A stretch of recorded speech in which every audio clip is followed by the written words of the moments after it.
then I will.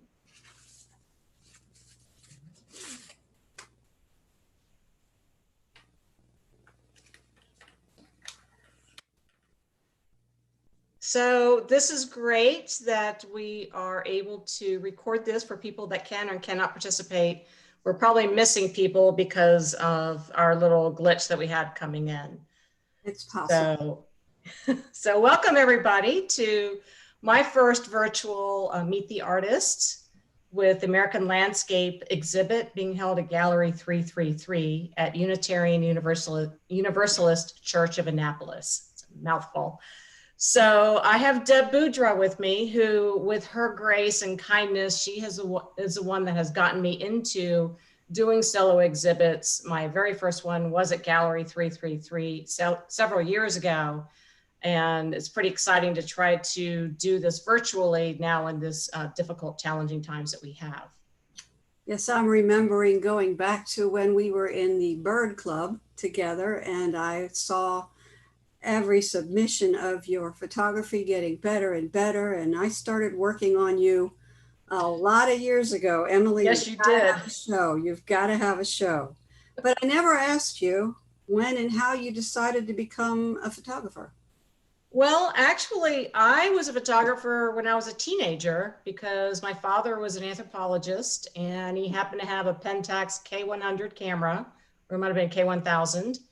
And we were in the Andes Mountains and I would keep stealing it away from him and trying to take landscape photography. And that is really where I started doing photography, was way back when I was a teenager in Bolivia. So it has always been with me ever since then. I took some classes in college and then always had some sort of little camera with me because I got into travel quite a bit. So I did a lot of travel photography in my 20s and 30s. And even in the 40s, I was still having those little point and shoots that everybody had. And eventually the digital, it went from film days to the digital era. And I didn't really quite catch up on that until one day I was sitting there with my cell phone, my camera, and my little music player. And I went, oh, I get it. I understand what all this digital age is. You put it all in one and makes it so much easier. So, so my first digital camera was in 2011. And that's when I started. I had no idea what I was doing. Basically, you're having a little computer in your hands. And so you have no idea what to do with this machine. And so I was very fortunate. My neighbor actually bought the same camera body at the same time. So we sat down and read the manual page by page, looking at every little setting for the cameras. And so what happened was you first get stuck with just figuring out how to do the camera. And then you go on little workshops and people walk you around, try to help you learn about how to use said camera. And then you realize that's only one piece of the whole element of being a photographer and then eventually becoming a digital artist. Because once you take the picture, you've only just started. It's what you do with the image later on, which can transform it into something completely different. So you might have a certain emotional feeling with the scene that you're capturing, but you don't actually make it come into fruition until you work with it in post-processing and software later on.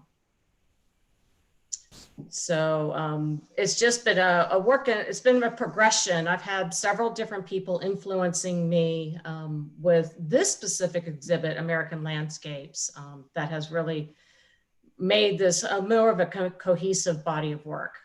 Well, tell us about American Landscapes. This is a new one. So this is a new one because I'm a pretty versatile photographer. I am pretty much a landscape and nature and wildlife photographer. So you won't see me doing street photography, although I know I have done that.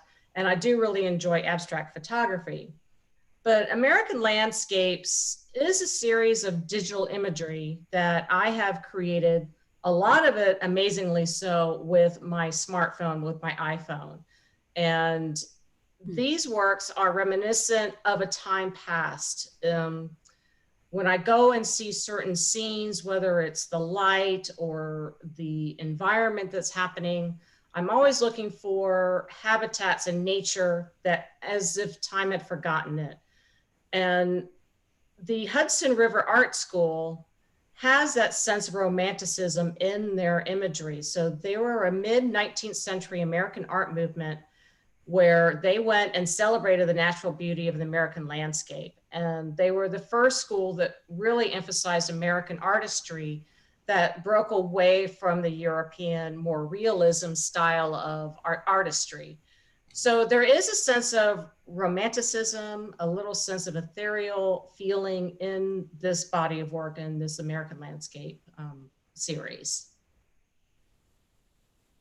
I think that that Hudson River School might mean a little more to a few folks if they picture these enormous Go West Young Man paintings by Thomas Cole and Albert Bierstadt.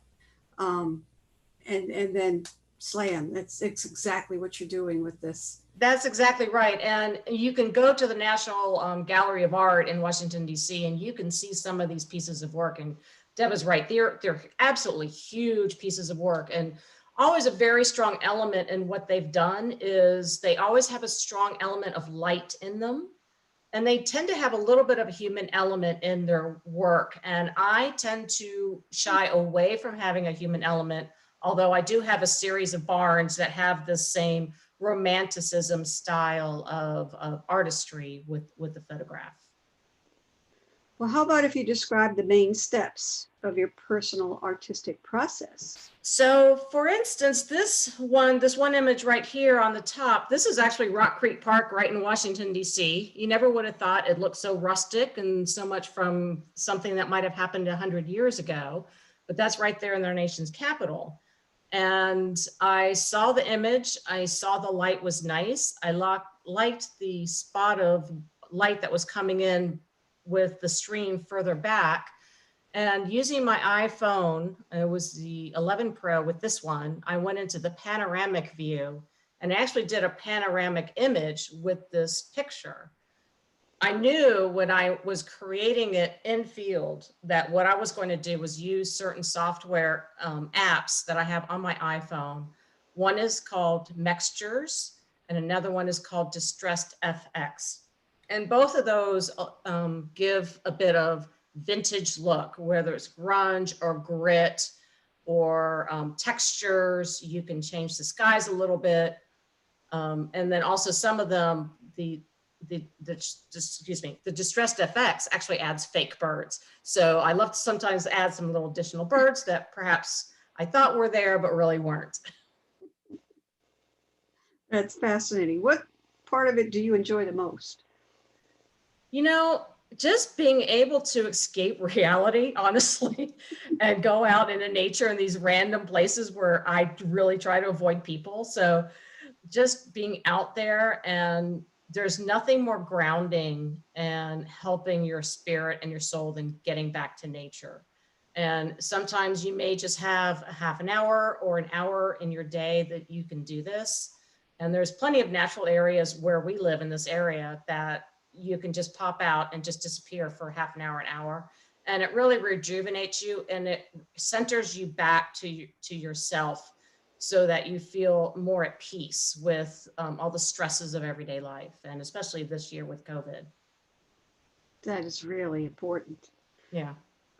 Is there a message or a passionate cause that drives you with your I think the most important thing is that we don't forget how important these natural areas are for us, for wildlife, for habitats, for the planet. It's so critical that we protect these environments. And when I do go to these parks, it's tragic for me to see how much trash and graffiti is now being littered amongst these waterways that are essential for life, for both plant life and animal life and bird life.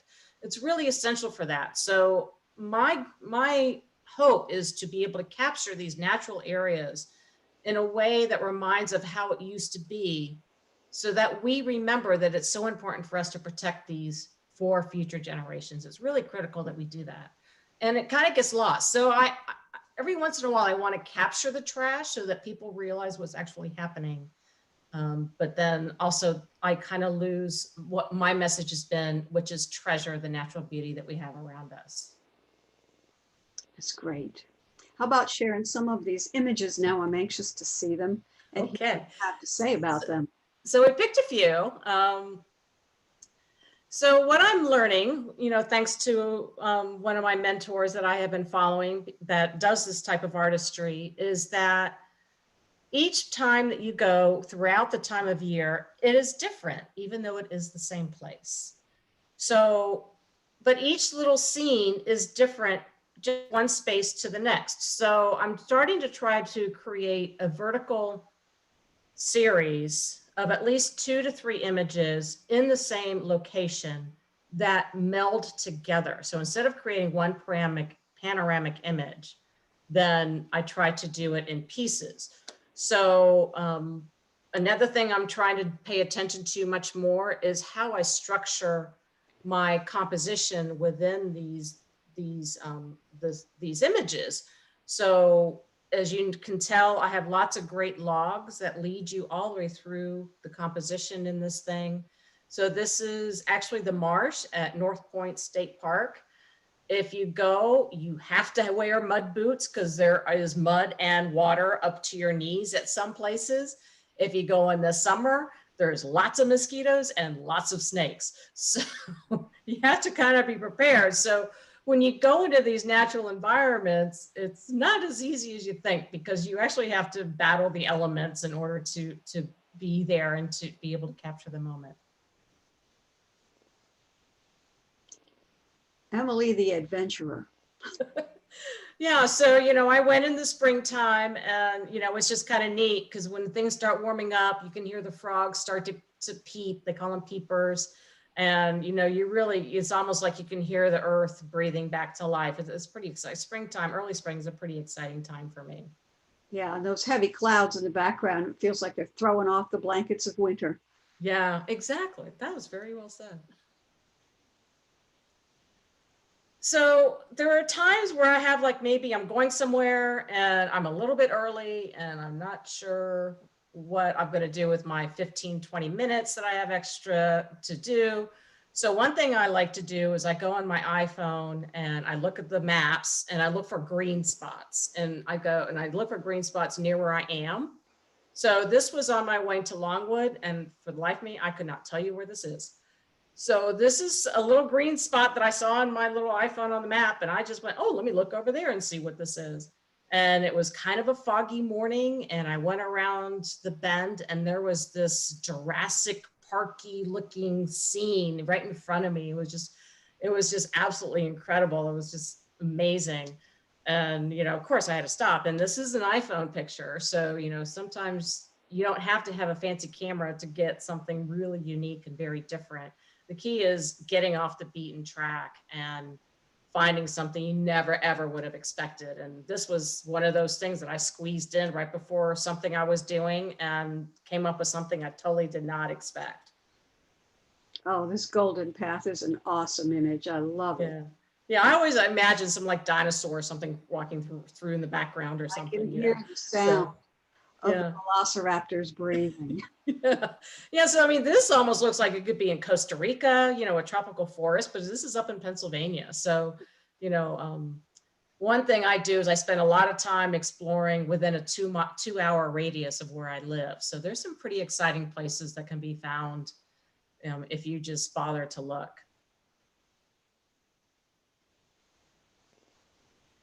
Now, the next one is the forest path. And I've done a couple of these.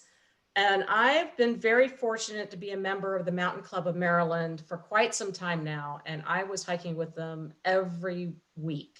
And they took me to some great, amazing parks and trails and places I never would have known existed. The only problem with being with the hiking club, though, is they are hiking. They are there for the workout. So when I'm walking on something like this trail, I am looking at the ground, making sure I don't fall on my face. So I never get to actually stop and look at the scenery. So I kind of learned when I'm kind of walking down this trail, watch the feet. And if I want to stop and look, want to look, I have to stop. Otherwise I will trip and fall. So this trail is very accessible. It's in the Tapsco Valley State Park, right near Cascade Falls. To the left, there's a stream, and then there's a little trail up there. And I just went up there, and it was just the green. It was one of those May days. It had rained recently, so the leaves on the trees were really verdant and shining, and it was just, I could just imagine what the roots of this tree can tell about how many feet have passed it by it. Dogs and children and older people and younger people. I mean, the stories this tree could tell for me, I thought was very compelling. So that's why I think that's what made me pause for this picture. I love the mossiness and the yeah. And it is not true. Moss only grows on one side of the tree. That's not true. I've tried that. It does not work. Then my next one that I chose, I have several different images from the same location. And I called this Affinity, and I have a couple of them. This is really Pop. This is also Pop's place. This is the same location. And last couple of years, we had some really great mornings, really foggy and all that kind of stuff. This year we didn't have quite as much of that. And so whenever I see some really awesome light, and this sunrise was just coming up, and I was coming in to feed these two horses, and they were great friends. They had been together for a very long time. I would say at least 15 years. And so, Pops was the older horse, and it would take him forever to eat. So we have this little pen that we would put him in, and his best friend would just stand there watching him eat, because he would eat much faster than his old friend. And they were just best of buds. So it was pretty cool. So Pop's place was pretty neat. Affinity is the kindness and kinship that they had for each other. So unfortunately, we had to say goodbye to Pops last year, and now his little friend has a new friend.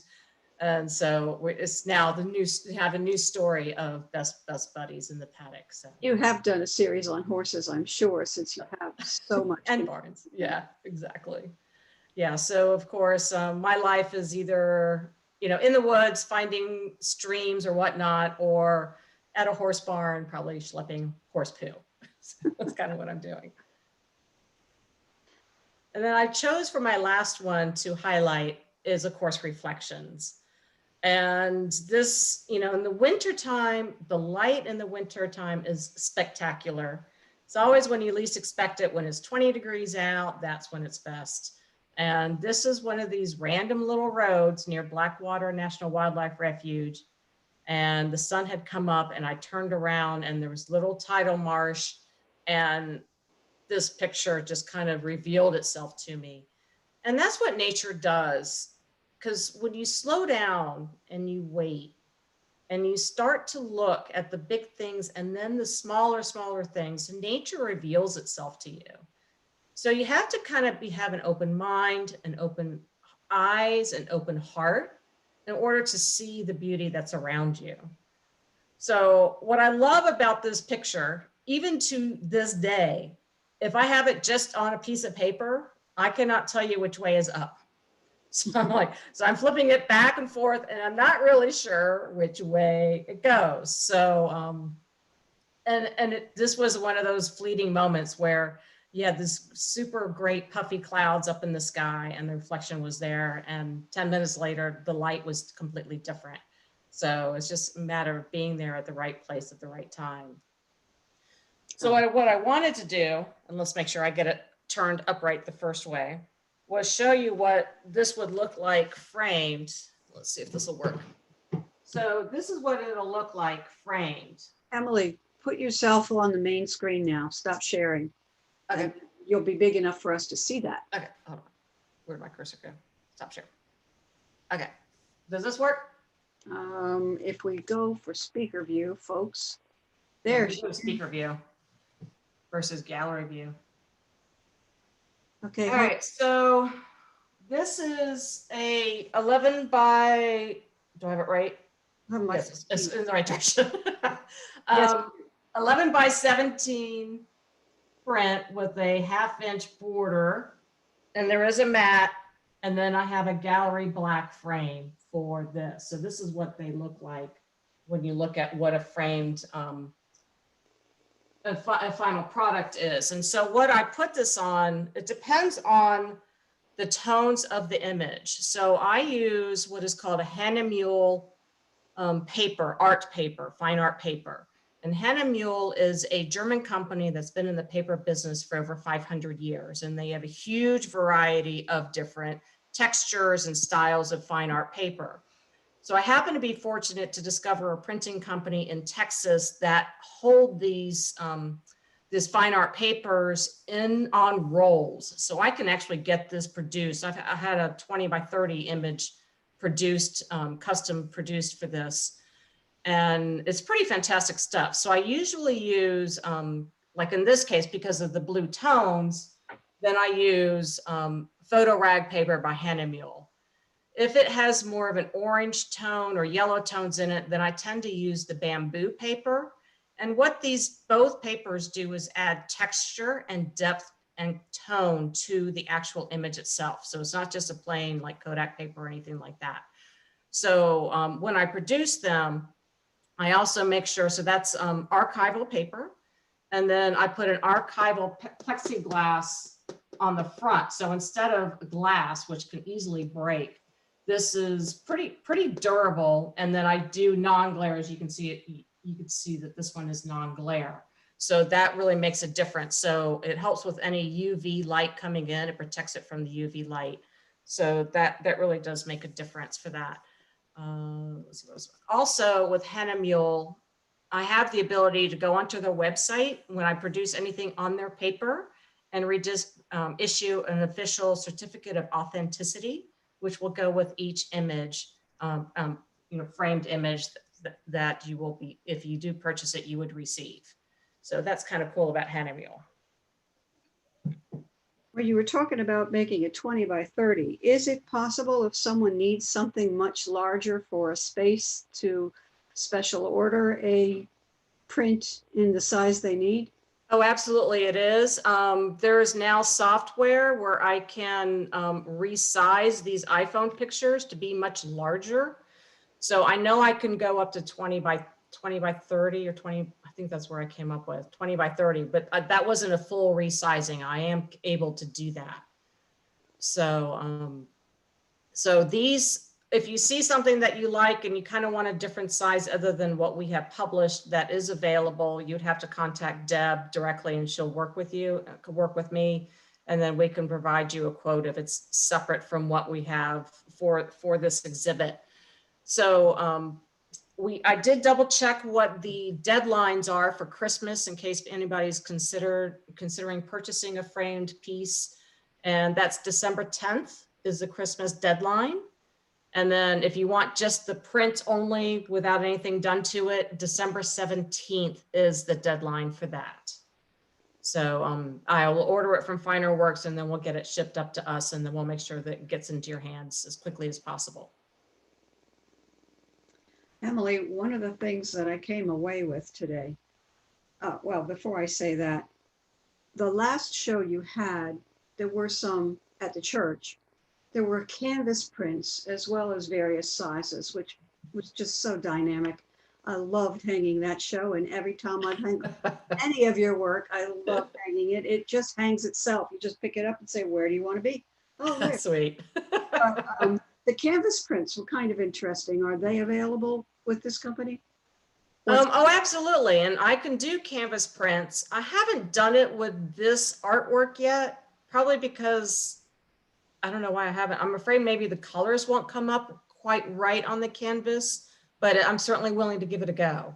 And they're so painterly that putting them on canvas would completely flummox the rest. yeah, they would look completely different. It's certainly worth giving it a try. I haven't done it. So yeah, it's very easy to do. I'm curious. You'll have to let me know if you do that.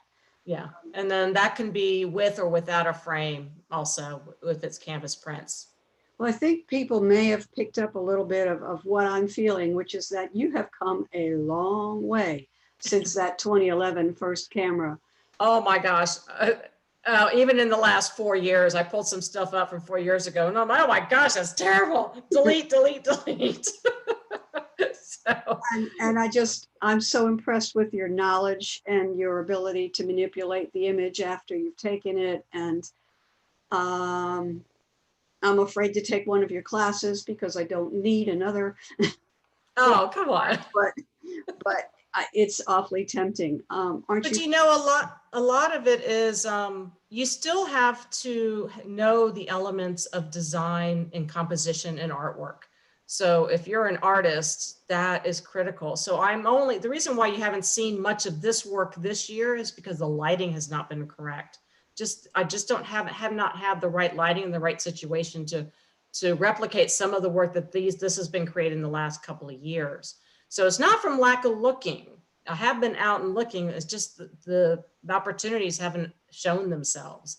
So lighting is really important to this. So like some of those, like No Man's Land, where you just have that one spot of light down buried in there, that was how it was. Of course, that place. There were snakes everywhere. I swear, it felt like an Eden. You did not want to dare step into where all the snakes were. So I thought North Point was bad. This place was a lot worse. So.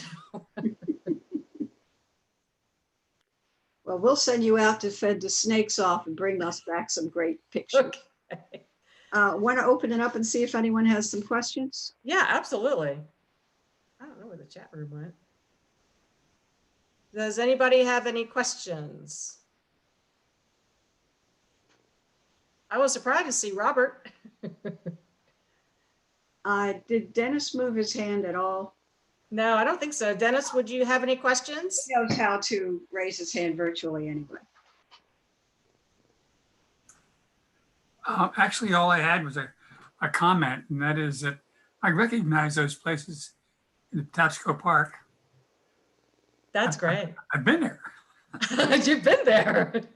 You probably know that tree. You probably almost tripped on it. I've been by it a lot of times. Yeah, so, I mean, I think that's the exciting part of this is you can create something completely unexpected, something that's close by to home, I think that's what's really nice. I mean, you wouldn't think about it living so close to Baltimore and Washington, but we do have a pretty special place here. Yeah, I think so. Yeah. Well, I think that effect that you get of the Hudson River School is just breathtaking. And I mistake them for paintings every time I see them because of your touch. Yeah, thank you. Thank you. I love creating them. I wish I need new ones, but I just haven't seen anything quite yet that's worth it. I've been seeing some art coming from you. I've seen other images. Other things, but not this series, So. So if you want to see more from Emily Carter Mitchell, just look her name up on the web. And if you are a photographer and want to learn from Emily, where are you teaching now? And so I am still with Capital Photography Center, and they're based in Washington, D.C. And sorry, I was trying to get to my next slide. And I do the nature and wildlife stuff. So everything I do is outside. So we're now in wintertime. So if you come with me, you better be dressed warmly. So. With snake boots. Well, no, I don't take people to those places. I don't subject people to those. That's, when I know it's pretty tough, I don't do it. But let's see what else. Nature as art.myportfolio.com. I was trying to get the slide up, it wouldn't come up. Is my artist website, and then that'll link to my my Smug Mug site, which has all my images. But I'm really active on Facebook. So if you want to, follow me or that kind of thing, just find me on Facebook. Emily, I want to thank you for spending the time and being my brave first Zoom Meet the Artist. Thank you. First time for me too. I think it goes a little deeper this way. I kind of like it. Yeah. As long as we figure out the glitches. Yeah, absolutely. Not the food fest, but it's actually an artist talk. Yes, an artist talk. You have to bring your own food for these things. Or with Art Wolf, he does Tequila Tuesday. So he's always drinking tequila. We have Malbec Fridays with the tango group, and There we go. sometimes the discussion of that particular tango orchestra kind of devolves into silliness. I'm sure. Well, I want to thank everybody, Dennis, Susan, Liz, Robert, and Deb especially. I want to thank Deb so much for this opportunity, and it's been great. So this has been a lot of fun putting this together. It's always a great experience. Thank you. All right, thank you. Bye, everyone. Thank you for coming. Bye.